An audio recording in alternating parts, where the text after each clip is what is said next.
تنال شفاعتنا مستخفا بالصلاة. Notre shafa'a ne sera pas pour ceux qui négligent leur prière. Clair et net.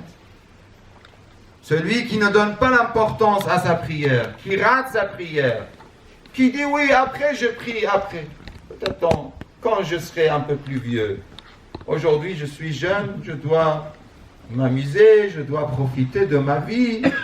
Maintenant, ce n'est pas le moment de la prière, ce n'est pas le moment de pèlerinage, de l'adoration, de tout ça. Non.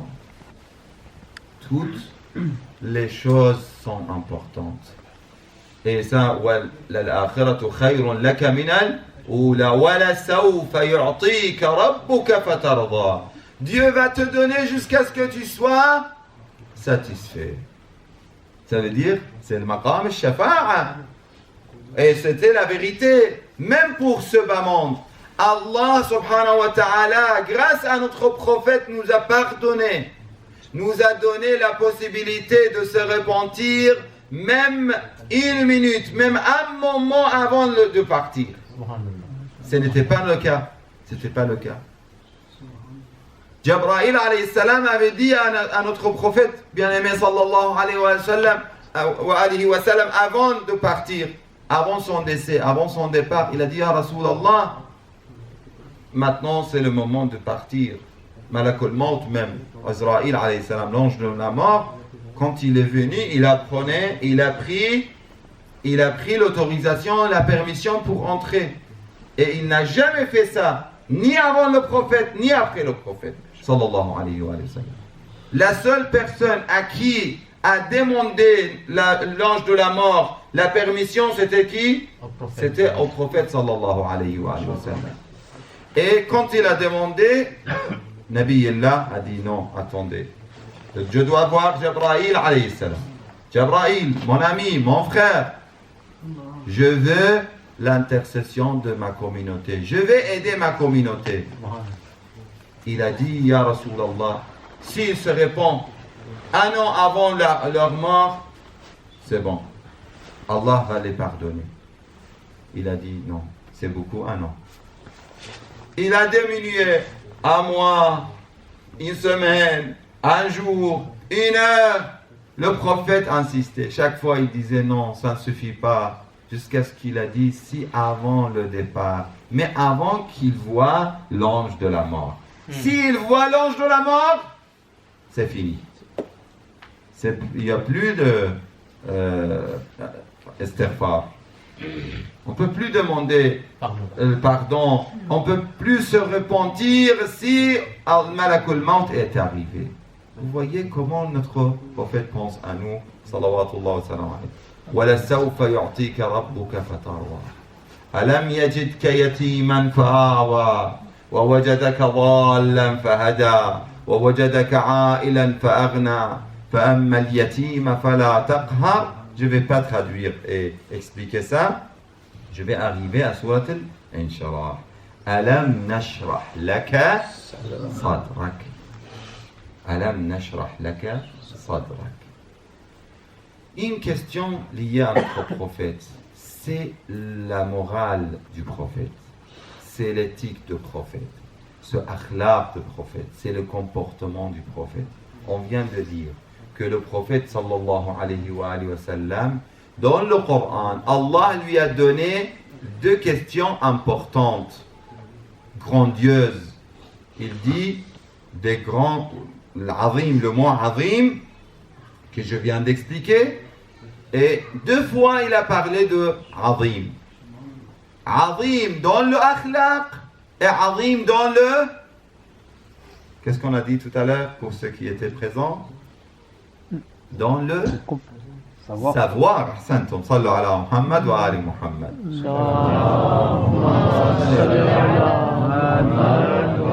Dans le akhlaq et dans le savoir, l'ilm.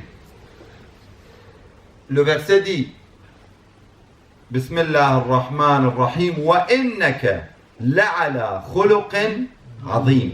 Imaginez un jour un dhimmi, ça veut dire Ahl al-Kitab, chrétien ou un savant chrétien ou juif. Dans certaines versions, chez Ahmad ibn Hanbal, il était un savant juif. Il est arrivé à Médine. Il a dit, je vais voir votre prophète. Ils ont dit, il est décédé. Il a dit, d'accord, je vais voir son successeur. Il a demandé de voir son successeur. Ils ont dit que c'est le premier, c'est Abu Bakr. Il est parti chez lui. Il a posé la question. Il a dit que Sifli nabiyakum, décris-moi votre prophète. Vous imaginez si quelqu'un vous demande de décrire le prophète sallallahu alayhi wa sallam, comment vous allez faire? Est-ce que vous pouvez le décrire? Non. Lui, il a senti que c'est un savant devant lui.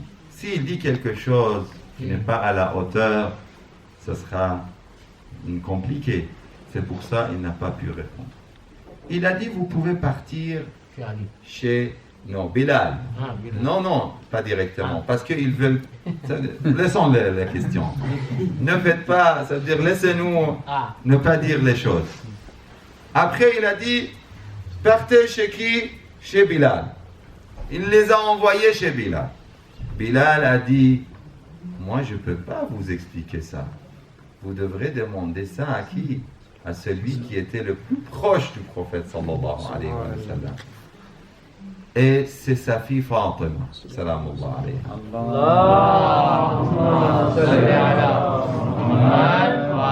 Ici, pour analyser cette histoire, on peut dire pourquoi Bilal n'a pas envoyé directement cette personne vers l'imam Ali, n'est-ce pas? Ça pose, la question se pose, non? Mais peut-être aussi il y a les sensibilités. Ils vont dire, il a envoyé directement, c'était tout début, c'était encore à l'époque de qui? De Sayyida Fatima. Ce n'était pas. Après, ils ont commencé à envoyer les gens directement vers l'imam Ali, comme vous disiez tout à l'heure, c'est vrai. Mais c'était après le martyre de Sayyida Bibi Fatima, salamullah alayha. Mais avant ça, c'était encore tendu, il y avait des tensions énormes. C'est pour ça il a envoyé d'abord vers Bilal, et Bilal n'a pas envoyé directement à l'imam Ali, pour ne pas peut-être avoir de conflits de sensibilité. Il a envoyé, ça c'est mon analyse bien sûr, c'est pas écrit. Et après, lui il a envoyé vers Fatima salamullah alayha, et bien sûr Fatima derrière la porte bien sûr, et dans sa maison, il a dit, mais pourquoi vous me demandez à moi? Vous devrez demander à qui? Au maître des croyants, Amir al-Mu'minin, salawatullah.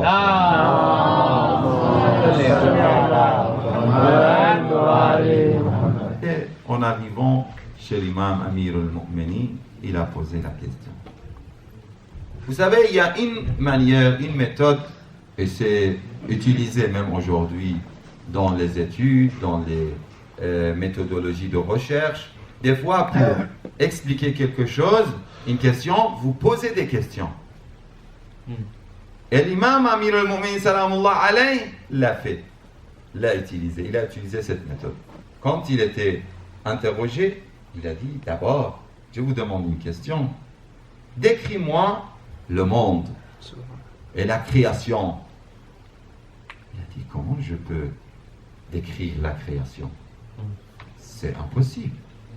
C'est impossible. Ce dunya, ces cieux, ces terres, ces océans, tout ça. Nous, pour décrire notre corps, on n'arrive pas.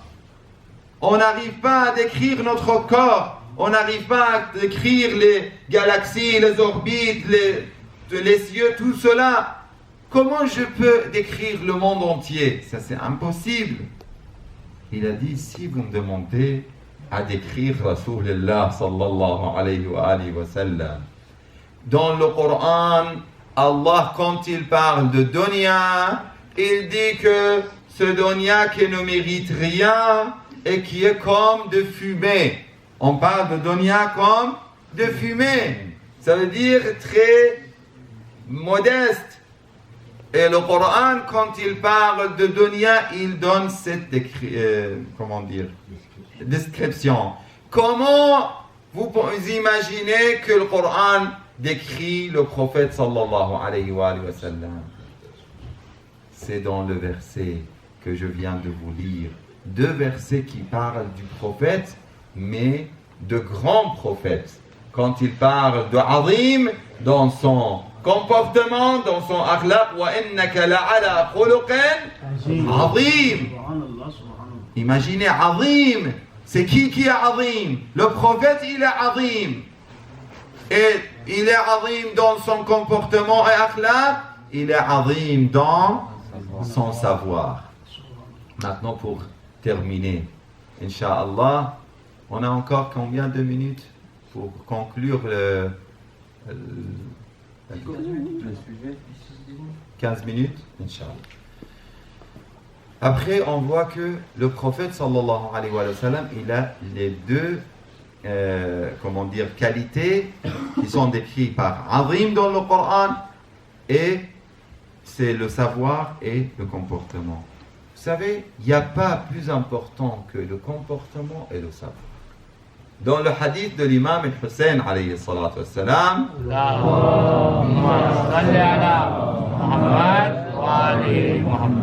et on voit ce sens dans les hadiths de plusieurs imams, qu'il n'y a pas une chose plus belle, ça veut dire qui est mélangée avec une chose plus belle que le akhlaq et la modestie avec le savoir. Pourquoi? Parce que la base de toute chose dans la vie, c'est le savoir.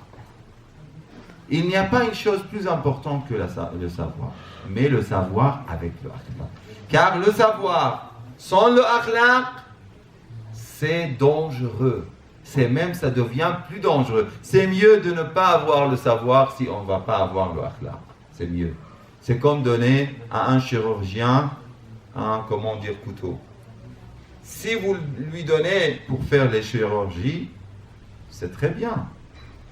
Parce qu'il va sauver la vie des personnes. Mais si vous donnez ça à un criminel, c'est très dangereux. Ouais. N'est-ce pas? Et c'est le cas du savoir. Le savoir, c'est très important. Dans le Coran, Allah dit à ce sujet, il dit Innama yakhshallaha min ibadihi al-ulama. Ulama ou. Vous savez, vous connaissez un peu la grammaire d'arabe ou non? Pas beaucoup. Quand on dit Innama yakhshallaha, Allah, c'est complément objet direct. C'est-à-dire, on dit mansoub. Si on dit Innama yakhshallahu, ça c'est kufr. Ça veut dire, on a dit une grande erreur. Pourquoi? C'est comme si on dit Allah, il a peur de qui? Des savants. Le verset dit Innama yakhshallah. Certes que Allah, on commence par Allah, mais Allah est, on commence par Allah, mais Allah ici, on a avancé Allah, on a mis Allah avant le mot ulama. Pour quelle raison? Ça c'est, rhétorique. Dans le Coran, il y a des rhétoriques. Dans le rhétorique, on voit, il a avancé le mot Allah avant le ulama. Malgré que nous, normalement, souvent, le sujet vient avant le complément objet direct. N'est-ce pas? On dit en arabe, fa'al et maf'oulun bih. Fa'al et maf'oulun bih. Ça, si vous auriez après le temps et la possibilité d'apprendre, c'est important. Et surtout la langue de Coran. Le Coran, la langue de Coran et les citations de Ahl al-Bayt, c'est l'arabe. Il faut apprendre un minimum de la langue arabe pour comprendre un peu les versets et les hadiths de Ahl al-Bayt sallallahu alayhi. Mais juste pour terminer, je ne vais pas entrer dans ça, mais se concentrer sur ça, mais juste pour avoir une idée. On a mis d'abord Allah, mais après le ulama. Allah, ici, c'est maf'oulun bih. C'est pour ça, dans la langue arabe, il faut faire ça. Attention à la vocalisation. Si on dit innama yakhshallahu au lieu de innama yakhshallaha, Allahu devient le sujet. C'est comme Allah qui a peur.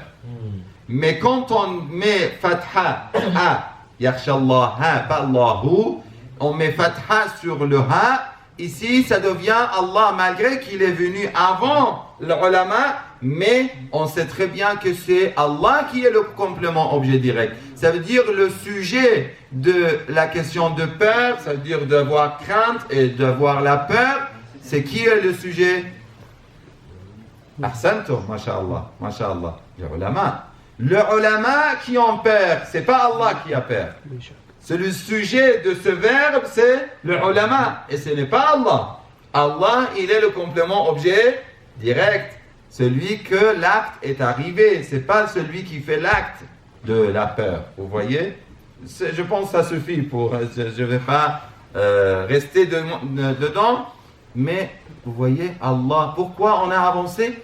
Parce que on dit en arabe, quand on avance, on met le sujet avant, le complément objet direct avant le sujet, on renverse, ça montre que c'est que, ça veut dire c'est l'exception, c'est que, ça veut dire, ça donne ce sens que c'est que le ulama qui ont peur d'Allah subhanahu wa ta'ala, pas quelqu'un d'autre. Est-ce que c'est clair? Ça veut dire c'est Allah et que c'est que le ulama et pas les autres qui peuvent avoir la vraie crainte d'Allah subhanahu wa ta'ala. Ça veut dire que les autres ne peuvent pas avoir la vraie peur et la vraie crainte d'Allah parce qu'ils n'ont pas appris, ils n'ont pas compris. C'est pour ça qu'on insiste toujours dans la religion, le savoir. Vous êtes jeunes, vous avez encore le temps pour apprendre. Pour ne pas être, parce que l'imam Amir al-Mu'minin salawatullah wa salamu alayhi, il dit An-nasu thalath, les gens sont trois catégories, trois groupes. Alimur Rabbani, c'est un savant qui est lié à Allah, savant qui est proche d'Allah, Alimur Rabbani. Wa muta'allimun ala sabili najat, et un étudiant, celui qui étudie pour être sauvé. Le deuxième groupe. Qu'Allah nous écrive parmi ce groupe-là. Parce qu'on ne peut pas penser qu'on est parmi les savants d'Allah. C'est très dur, c'est très difficile d'être de ulama ou ali Muhammad sallallahu alayhi wa sallam. Mais au moins, on soit des étudiants qui étudient toujours dans l'école de Ahl al-Bayt, salawatullah alayhim, wa muta'allimun ala, pour être sauvés. Wa hamajun ru'a. Le troisième groupe, ils sont qui? Malheureusement, les gens qui suivent les vents. Le vent vient de droite à gauche, ils partent avec. Si le vent vient de gauche à droite, ils partent avec. Vous voyez, Hamajon ru'a atba'u kulli na'iq. Et c'est très dangereux. Et pour ne pas être parmi ces gens-là, il faut être solide et il faut être lié au savoir de Ahl al-Bayt salamullah alayhim. C'est pour ça que vous voyez dans le hadith connu du prophète sallallahu alayhi wa sallam, quand il voulait donner la valeur de l'imam Ali, l'importance de Amir al-Mu'minin salamullah alayhi, qu'est-ce qu'il a dit? Ahsant, masha'Allah. Comment? Ahsant. Ana madinatul ilmi wa aliyun babuha. Faman arada al-ilma, le savoir, wal hikmata, celui qui cherche le savoir et la sagesse, falyatiha min babiha. Il faut entrer de la porte de cette cité, pas de la fenêtre, comme certains pensent. Si on entre de la fenêtre, qu'est-ce qu'ils vont dire? Exactement. Il faut toujours entrer par la porte, qui est la porte de l'imam Amir al-Mu'minin.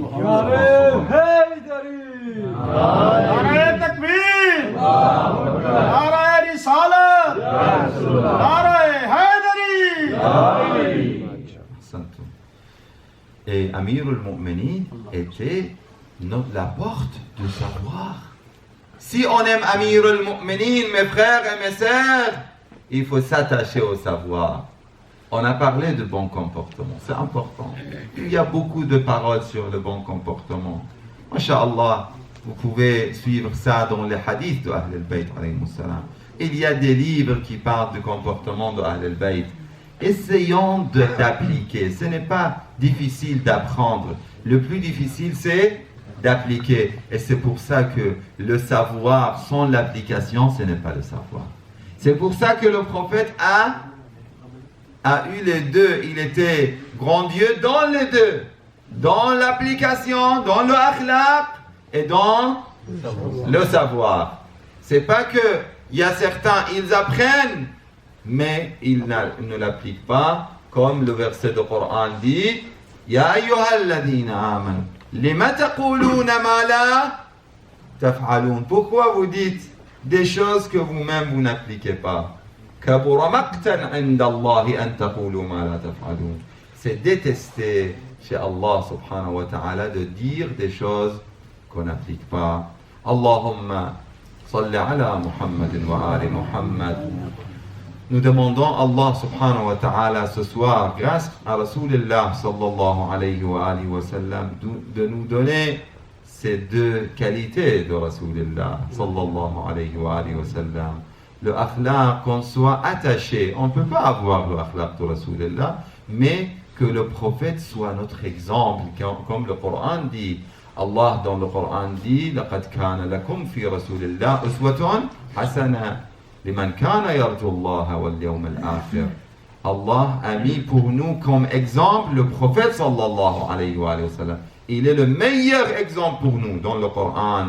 On le suit, même si on n'arrive pas à son akhlaq, mais on doit suivre ses akhlaq, insha'Allah ta'ala. اللهم وفقنا لمراضيك اللهم جنبنا معاصيك اللهم لا تخرجنا من الدنيا حتى ترضى عنا يا الله اللهم شاف مرضانا يا الله Oh Allah, guéris nos malades, Ya Allah, guéris notre frère Zakir et tous les malades, Ya Allah. وفقنا لمراضيك جنبنا معاصيك لا تخرجنا من الدنيا حتى ترضى عنا عجل في فرج مولانا صاحب الزمان اللهم كن لوليك الحجة ابن الحسن صلواتك عليه وعلى